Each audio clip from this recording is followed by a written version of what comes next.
My name is Meerah, and I am a Lorekeeper in one of Yogg-Sothoth's libraries, and today I wanted to talk about the great ones from the video game Bloodborne. First, we will start with Kos, or Kosm, who is a great one that is worshipped by the villagers in the fishing hamlet. Though her body washed up on the shore of the village, her consciousness is eternal, and she blessed the villagers with transformations, bountiful catches, and insight.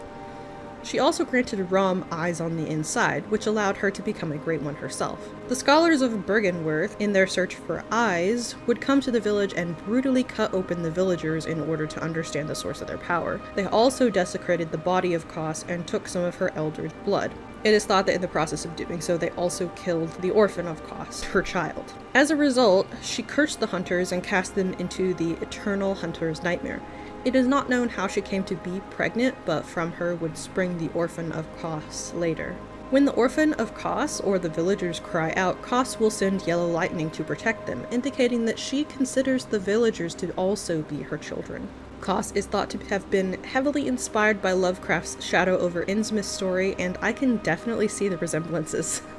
It is thought that, as I mentioned before, the desecration of Kos's body is what led to the death of the orphan of Kos, also known as the poor wizened child. The poor orphan will exist in a state of limbo until the player character comes along and defeats it. Upon slaying its phantom, Kos will lift the curse and will say that the child has returned to the ocean. One can only guess what this means, but she does seem to be relieved when she says this, so it is very clear that Kos cared very much for her child and hated to see it suffer so. Next, we'll cover Odin.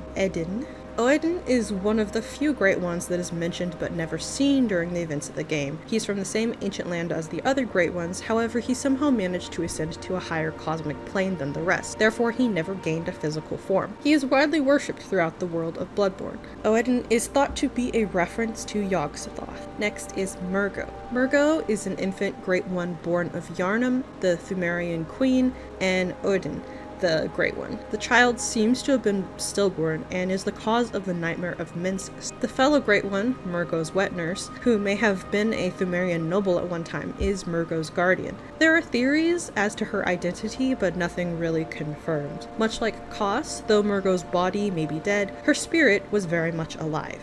When the School of Mensis investigated the nightmare, they discovered a great one with the appearance of a giant rotting brain, and creatively called it the Brain of Mensis.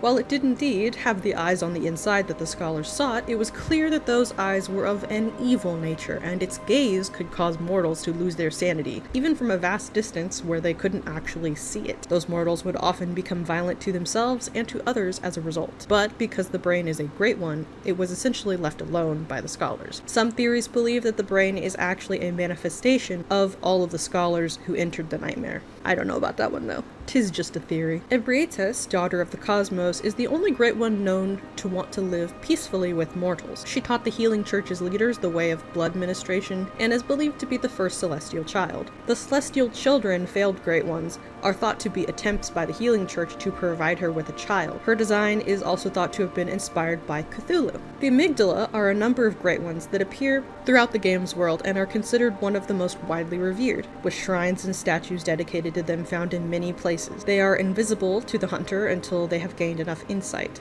and this feature of theirs may be a reference to Lovecraft's offspring of Yogg-Sothoth in the Dunwich Horror. Their appearance seems to be a reference to the Migo from the Lovecraft mythos, however. Last, but certainly not least, is the Moon Presence. This great one controls everyone that lives within the hunter's dream. It had bound Gehrman, the first hunter, to the dream to further its own agenda, namely the killing of other great ones for some reason. Why it desires this is unknown. It is often called Flora by the doll, and in the Japanese version of the game, Flora is the Moon Presence's name. It is believed to have been inspired by Nyarlathotep from the Lovecraft mythos. There is a theory that Odin and Moon Presence are one and the same. And that is about it.